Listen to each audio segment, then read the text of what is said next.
everyone, my name is Kiana Whitehead, and today I will be giving a presentation on how I can be more effective with others in a work setting and in my personal life. So the first slide is just the objective, what we're going to be covering today. We're going to be talking about what is effective communication, what are some things I can do to become more effective with others, how this class can be useful in my work life as well as personal life, and then I will give a conclusion of everything we discussed today. So the first slide is just asking what is effective communication, and it's basically defined as the ability to convey information to another efficiently and effectively. And on the side, I just have pictures of the different characteristics of effective communications.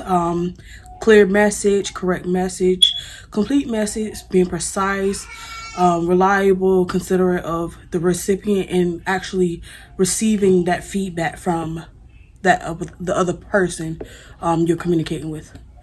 So ways to be more effective, I listed communication, mannerism, priority, be proactive, and to have a common ground. So as far as communication, that's just being open to a conversation, and trying to better understand where the other person is coming from. As far as mannerism, just being respectful of the other person's opinion, even if it may differ from your own opinion. Prioritize, meaning to just be respectful of other people's time and, try to come up with a better solution for both parties. And to be proactive, which is to communicate effectively for things that need to be done on in a timely manner, and to, clear the situation before it get worse and come to a common ground, which in my opinion is to agree to disagree.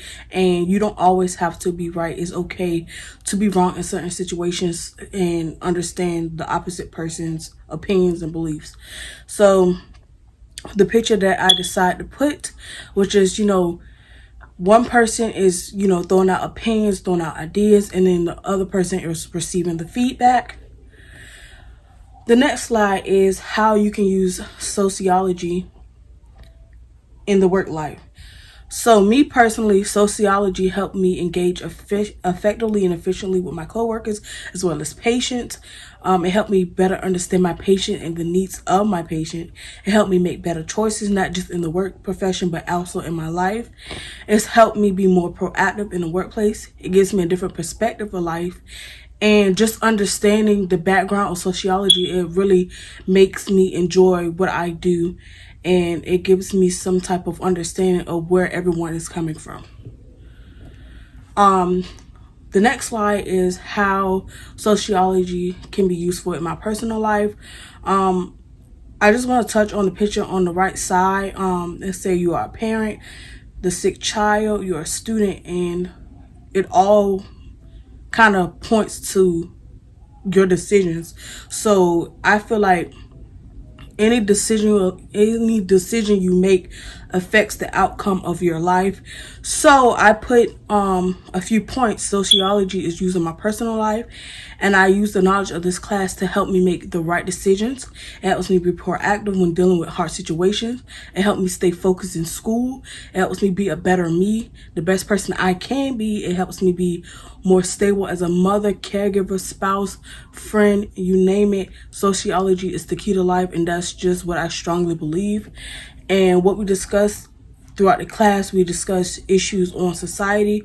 We discussed capitalism. We discussed inequalities. We could discuss race, blended family. And I feel like depending on what situation you're going through, it's always going to have a different effect, especially depending on your age of development. So, for instance, we talked about having a divorce in family, where in infancy, dealing with divorce will not be as hard on the infant because they're not understanding what's going on.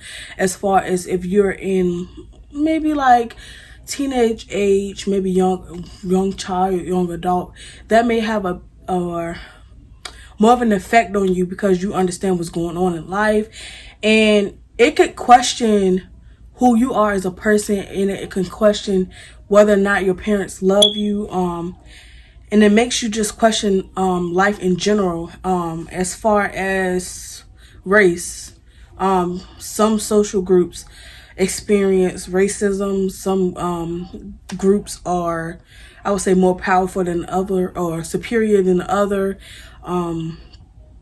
And sociology kind of goes into different topics. We're not gonna cover all of those. We're just giving a brief summary of the things we covered in class. And I really think like this class is definitely needed, and it will help you in the long run. So definitely keep that in mind. And in conclusion, I said that all in all, sociology is defined as the study of society, human social interaction, and the rule and process that binds and separate people not only as an individual but as a member of association, groups, and intuitions. Sociology is implied in our everyday lives, whether we believe it or not. I use sociology in my life to effectively communicate with others, be proactive, prioritize, and agree to disagree on certain topics. And all in all, we discuss what effective communication is, things I can do to become more effective with others, how this class can be useful in my work life, and how it is used in my personal life. And yeah, so again, my name is Kiana Whitehead, and I thank you for listening to my presentation. Bye.